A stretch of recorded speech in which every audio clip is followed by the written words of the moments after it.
इटावा जिले में एक समारोह स्थल पर एक राष्ट्र एक चुनाव की संगोष्ठी में शामिल हुए जल शक्ति राज्य मंत्री रामकेश निषाद ने कहा कि एक राष्ट्र एक चुनाव को लेकर इस अभियान के तहत सभी लोग समर्थन दे रहे हैं। यदि एक राष्ट्र एक चुनाव होगा तो देश आर्थिक और सामाजिक तौर पर सशक्त होगा, आत्मनिर्भर बनेगा, वहीं 2047 तक विकसित राष्ट्र भी बनेगा। एक राष्ट्र और एक चुनाव पर केंद्र सरकार को आम जनमत मिल रहा है। इस बिल को संसद से पास करने में फिर कोई समस्या नहीं रहेगी।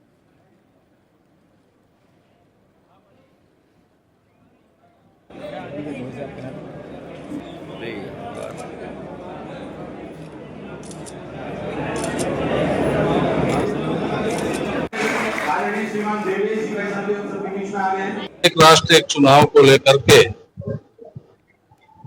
प्रबुद्ध वर्ग की संगोष्ठी का कार्यक्रम इटावा के इस हॉल में संपादित हुआ, जिसमें विधानसभा और लोकसभा के चुनाव एक साथ कराने के लिए और पंचायत स्थानीय निकाय के चुनाव उसके बाद 100 दिन के अंदर कराने की व्यवस्था पर संगोष्ठी में विभिन्न विषयों पर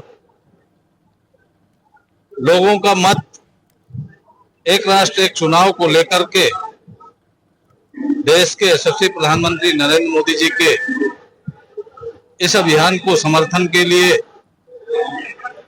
सब लोग अपना अभिमत और समर्थन दे रहे हैं। यदि एक राष्ट्र और एक चुनाव होगा तो जो देश की आर्थिक, सामाजिक और देश सशक्त, मजबूत और आत्मनिर्भर देश बनेगा।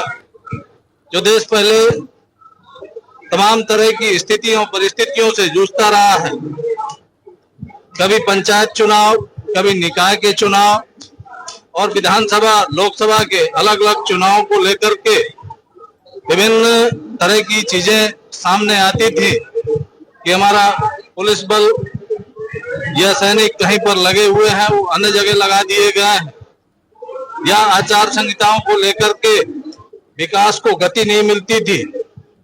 निश्चित रूप से एक चुनाव, एक राष्ट्र और एक चुनाव के लागू होने से देश आर्थिक रूप से इंफ्रास्ट्रक्चर के रूप में मजबूत होगा और देश प्रगति और तरक्की करेगा। 2047 तक देश विकसित राष्ट्र बनेगा।